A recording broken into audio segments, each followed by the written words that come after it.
Now, if the power was handed over to them because of the image they themselves had created of themselves, that we are going to hate the West, we are going to do this, we are going to do that, they were afraid that if power was transferred to these extremists, in the name of religion, they can go to any extreme. And Muslims, once they are aroused in the name of religion, become a very difficult entity to handle. This is the past experience. So all the sympathies of the people who uphold democracy was turned against the democratically elected people, and was turned in favor of those who were suppressing the democratic rights, just because of the stupid, crooked attitude of the people themselves. And the leaders among them, are in fact not that bloodthirsty as they appear. What they want is simply power, political power, in whatever name they want. And they think that they will do better justice, dispense matters with better justice than the present government can. And they will do things for the sake of people instead of enjoying a life of luxury of a very high level which the country cannot afford. They plan to bring the way of life closer to the simplicity of Islam. Now, the intentions are good, and that is what I have been telling them. I said, for your intentions, I fully support. Muslims need such governments today. They are sympathetic, philanthropists, which really know the problems at the lowest level of life and sympathetically act for them. But you are destroying your own cause by bringing the militant movements of Islam into the picture, and the countries which could have supported you very strongly, because they are, in fact, the strongest advocates of democracy, like America, they are now against you. So now this was the talk between me and them. What does the public know about it?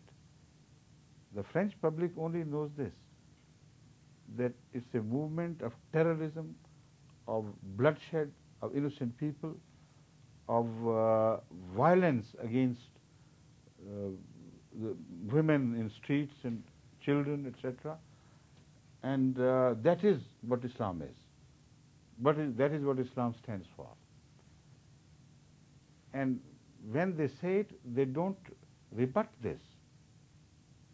They further support it by some Quranic verses which are misinterpreted. Yes, we have right. The Quran gives us the right. No, the image of the Holy Quran, the image of Islam is tarnished. What bleeds is not Algeria, Islam bleeds. And Islam bleeds not only in Algeria, but everywhere, the whole of the West. And in the French streets you can see the blood, you can smell the blood of Islam. But by whom? Shed by whom? By the Muslims themselves. So in this background, when they talk of Islam of France or Islam for France, imported from outside, you can see the reaction would be only one-sided. No, nothing to do with that Islam. And their attitude against Algerians has stiffened so much that along with it, against all Muslims. You know, for instance, those who are given proper visas and who have been in and out of France so many times, and although after the present new system, people who, for instance, have British visas, and there are many Ahmadis who have told me that having the British visas, they should not have been stopped moving between France and Spain and Germany, etc. But just because they are Muslims, they are stopped. And they are put to grave trouble, they are asked to wait and treated insultingly. So what is happening in the world of Islam today is a suicidal policy on the part of the Muslims and a policy of making best out of it for the sake of losing Christian values. So whether this is a set policy of the government, political leaders of the West, or it is just a chance opportunity for the Christian fathers, etc., the leaders of Christianity, to exploit this situation in favor of Christianity, Allah knows best. But this is what I have seen with my own eyes. This is what is happening, unfortunately. Now the question is, how should we respond? What should be the strategy on the part of the Muslims to ward this evil off? I believe that it all depends on the leadership of the Muslims to get together and to analyze the problem and to carve a path which is based on the Islamic teachings.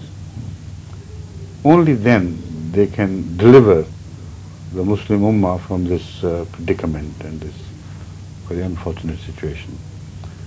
What happens is, when we read, the Muslims outside, they read this Western propaganda and all this, they see the hypocrisy, then they are really agitated as a whole. Against whom?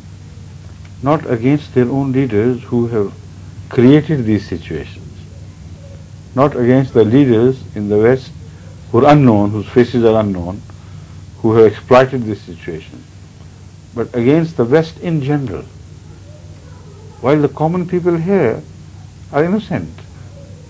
They themselves have nothing against Islam. I have noticed this, and again with reference to my tour of France and Germany, in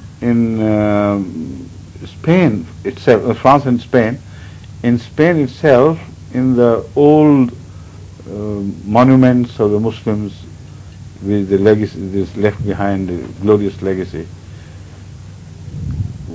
I discussed the fair things with some tourist groups from Spain, and their attitude was slightly stiffer to begin with than before. But when I started explaining things to them, they became so friendly. I was surprised. So that means that the propaganda has still got only a skin-deep influence. It has not penetrated deeper.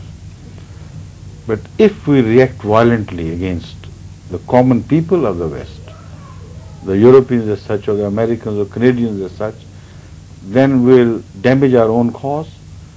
Then the anti-Muslim feelings will go deeper into their lifestyle and thinking, and Islam would suffer a lot at the hand of the Muslim attitude itself.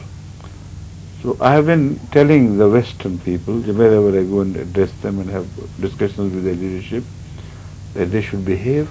This is the right time not for them to exploit the fall of Russia and take their revenge against Muslims. This is a very stupid policy which will not pay them dividends. This is the time when they should plead love and brotherhood and bring the whole world together and create a movement whereby Muslims and Christians work hand in hand for the common peace of the whole humanity, not of nations. Justice to be done to the world affairs as such. They are not being treated with justice, unfortunately. They are treated only with racial attitudes. So this I tell them, but to the Muslims I give this message very clearly, that react in the Islamic style. Udu ila sabili rabbika, Udu ila sabili rabbika bil hikmati wal mu'izati hasanati wa jadilhum billati hi ahsan. Use wisdom and common sense. And if you have to fight it out, do it with the best things you have in your hand. And the most beautiful things are the teachings of the Quran. So use wisdom and try to bridge the gaps rather than to create chasms and voids between people and people. These two nations, Islam, Muslims and Christians, can play a most vital role in the world to come. If they fall apart, then there will be no peace for the world. If they get together, then the world will have a safe haven before their eyesight. Only a few steps in that direction and they will land in the safety of cooperation between Islam and Christianity. So this is the nutshell, the end which I want to tell you.